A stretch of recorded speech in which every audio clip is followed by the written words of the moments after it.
Greetings, fellow Earthlings. This is Tormod from Southwest Norway, and I would like to ask you, what does it mean to live by heart? What does it mean for you to have an open heart? If you think of it like heart, hearth, hearth, earth, hearth, earth, hearth, hearth, earth, hearth. And home is where the heart is and all that. Nice quotes.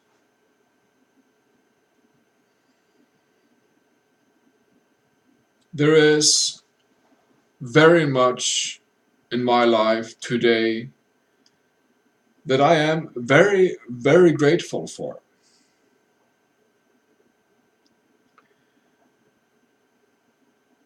There is a few things in particular that um, I would like to mention, and that is in non-chronological order, non-competitive order at all. Just listing these things as how they have assisted me and helped me to get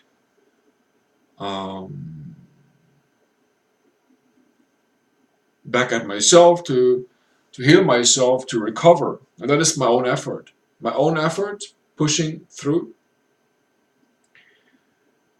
learning to work with self-forgiveness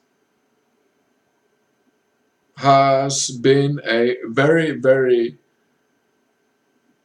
sane and ultimately good finding over time.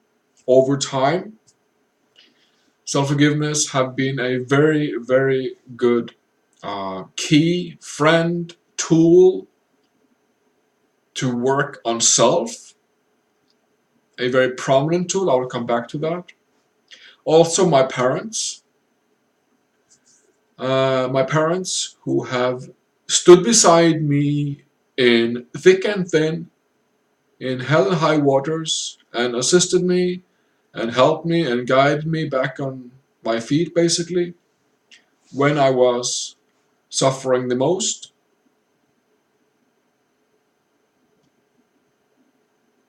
And also, I would like to thank the larger Norwegian, or what shall I say, healthcare system, welfare system, that have given me the opportunity to live, basically, a little share of safe income, a small share of safe income, um, and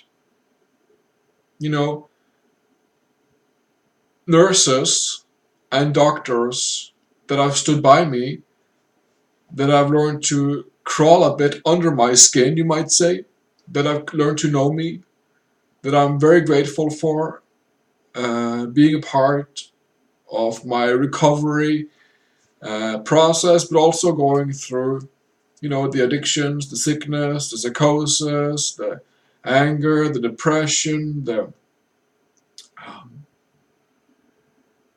the suffering of schizophrenia and various addictions.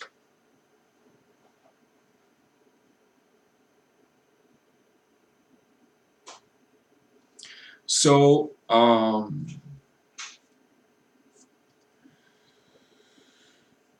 my challenges have been um, mostly about schizophrenia and addictions. I guess you could say that have been my own diagnosis: schizophrenia and addictions. So basically, schizophrenia is, how I see it, two things.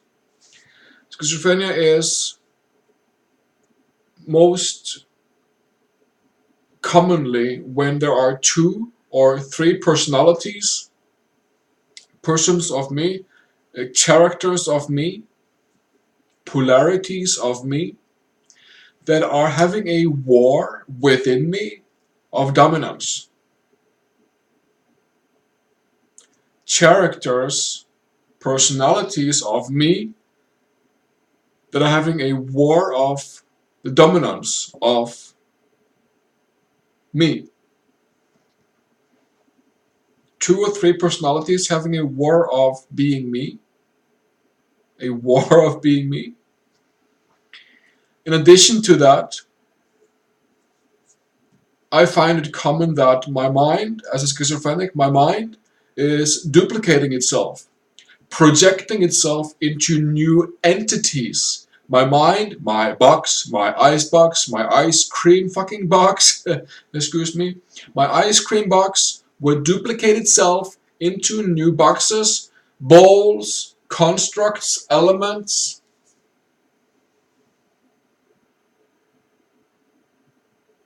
that I would have to relate to. My mind would sort of duplicate itself into new units that I would have to relate to as part of my psyche. And when I jump like a frog between the one box to the next bowl, to the next refrigerator or container of sorts for my mind to that shift of reality is very, very confusing, mind me. And reality is not real, to put it that way. Because the reality of a person who has different mind units, I mean, that is a very, very broken and ruined and scattered and torn apart reality.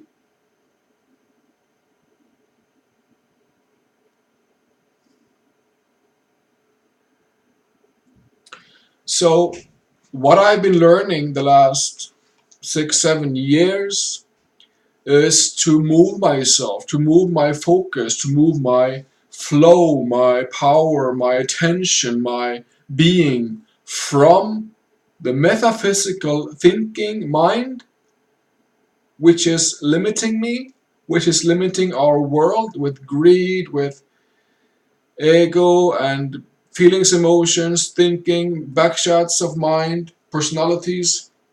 Move myself from the mind consciousness system to my physical body, my creation, my breath, my substance, the sanity of me, the life essence of me, my physical body.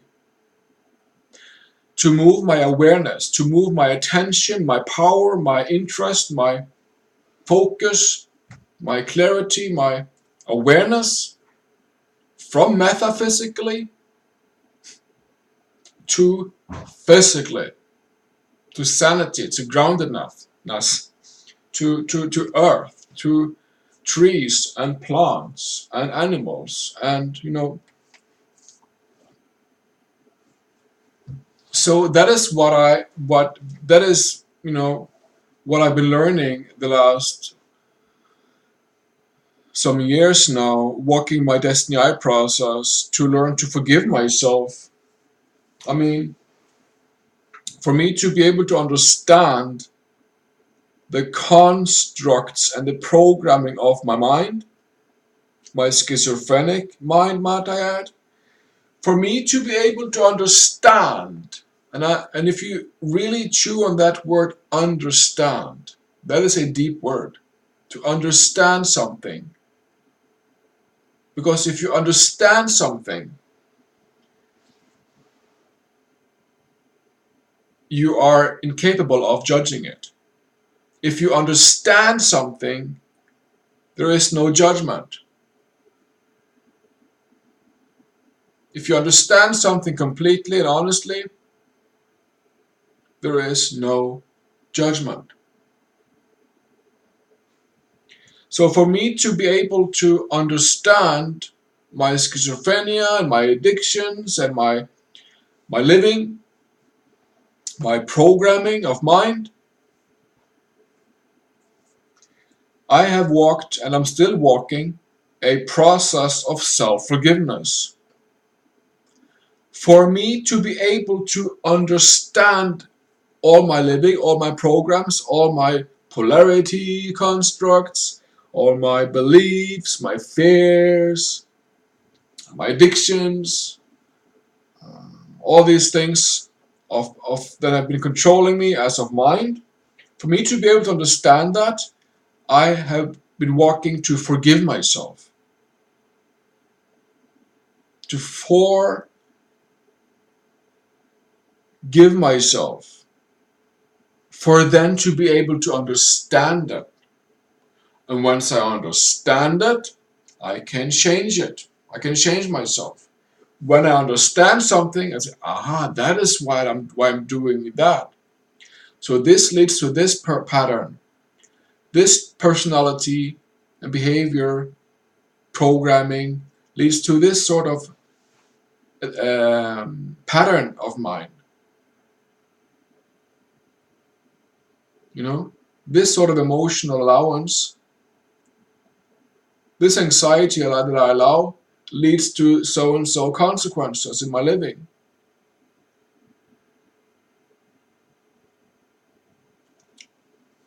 So basically, for me to be able to understand my schizophrenia, my addictions, my polarities, my personalities, my mind addictions, I have walked and I'm still walking a process of forgiving myself. And, you know, in psychiatry,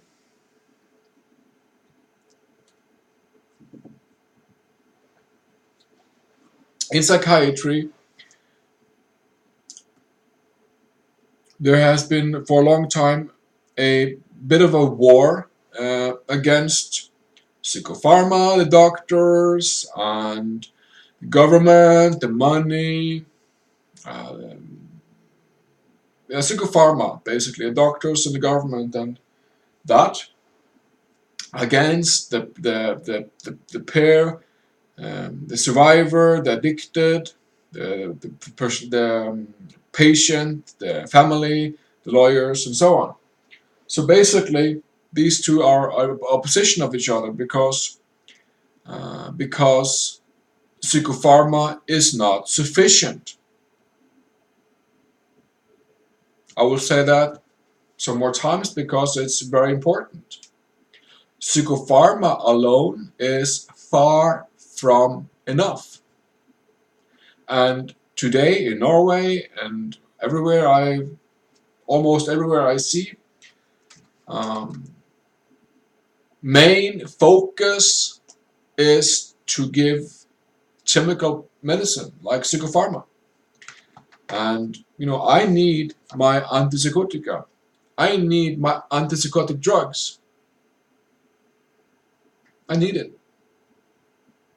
to avoid going into psychosis. But I also need, in addition to this, I need physical workout. I need to eat dandelion flowers because that's my thing. I need to eat garlic because I like that, and I think that over time, eating dandelion flowers and garlic will have a good effect on me, on my body, on my physical, on my living, all over. I need to take a dip in the ocean, even though it's January or February.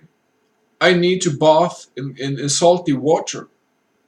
Because I love, and my body really loves to be in salty water. My body enjoys that so much. And I need also uh, self-forgiveness. And it is without a doubt in me that I know that I can say that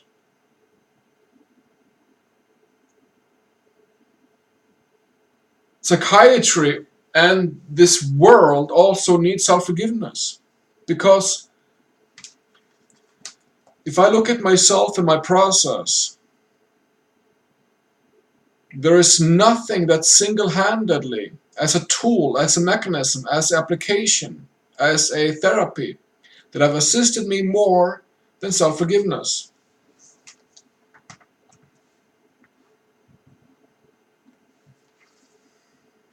For me to realize that I had been my own worst judge and punisher over the years, to then reverse that and forgive myself.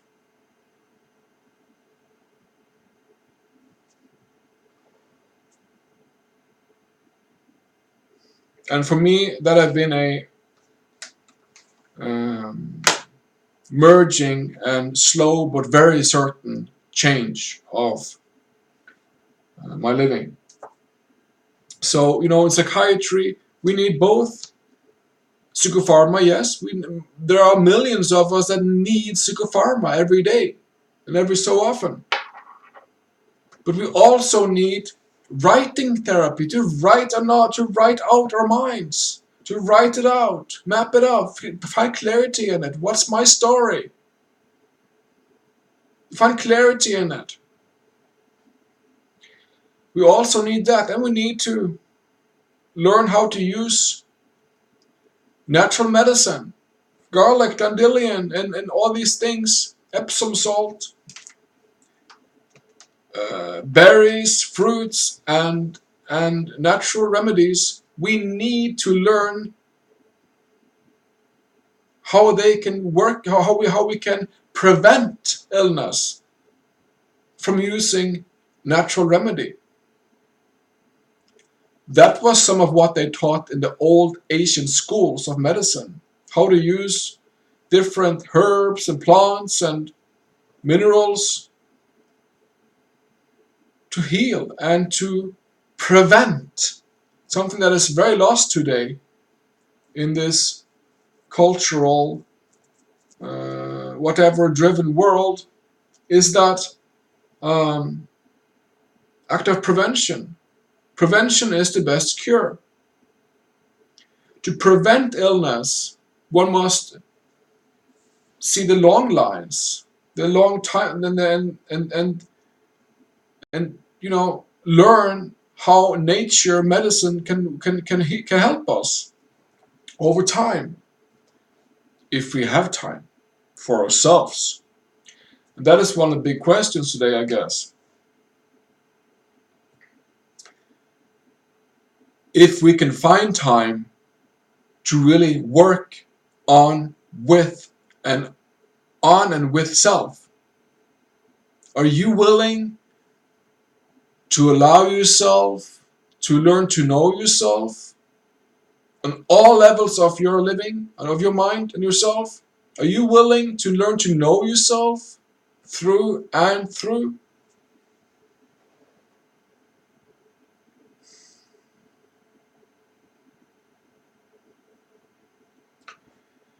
So, psychiatry and medicine, the one type of drug does not need to exclude the other type of drug, or therapy, or self-forgiveness, or writing out one's mind, or doing arts, or working in the garden, or doing gym, or swimming in cold water, or whatever your heart desires. That is truly coming from the physical, not some desire of mind, of course, but what the physical, your body, what my body, my physical, my substance, and to give to that as I want to receive. Give as you want to receive. So yeah, a bunch of points in there. Basically, how I've been able to heal myself with using a variety of methods and tools and applications and therapies, and healing myself from schizophrenia and several addictions and being um, true to myself, being true to life, and trying to do what I can to share my living example of having walked through schizophrenia and through many severe addictions into sanity, into life, into physicality, into what is best for all, into a better version of myself than what I started with, basically, to change myself. So if you have questions about schizophrenia or me or anything basically that I've mentioned, feel free to contact me and drop me a comment. Um, yeah, so that is something that I wanted to share from opening my hearth, earth, my heart, and showing you some sides of me, my vulnerability, my honesty, my responsibility, my understanding, and my forgiveness. If you have questions, please feel free to ask them, and see you around and enjoy.